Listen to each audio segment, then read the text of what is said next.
Alam niyo ba, ito ang pinakakatakot nga lugar sa mga bukid ito. Kasi sa mga bukid ito ang mga bahay na mangbabarang o mangkukulam. Dito sila gusto at sinadya makatira dito upang magtatago sa bukid ito para sila lang nakaalam kung anong klaseng tao sila para upang maghiganti sa mga tao na sama ang loob nila sa tao na yun upang makuha lahat na gusto nila. At upang makuha lahat ng gusto nila, ito ang bahay ay tinataguan nila.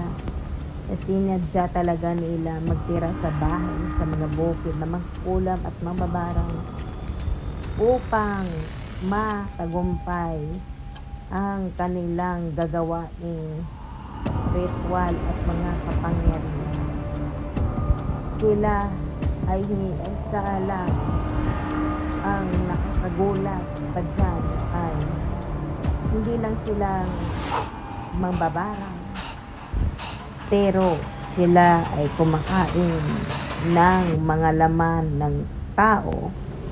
Sila ay aswang at aside sa aswang at higit pa doon nakakagulat. Meron pa isang nakakagulat ay ang mangkukulam na nakatira sa mga bukid nga ito na tinirahan nila ay naging aso sila. Meron silang transformation dahil sa black magic na ginawa nila. Pwede sila maging hayop, pwede sila magpanggap na mabait sila nga tao upang magkiganti sa tao na ayaw nila at galit sila sa tao na yon. Dahil dito na sila nakatira dati.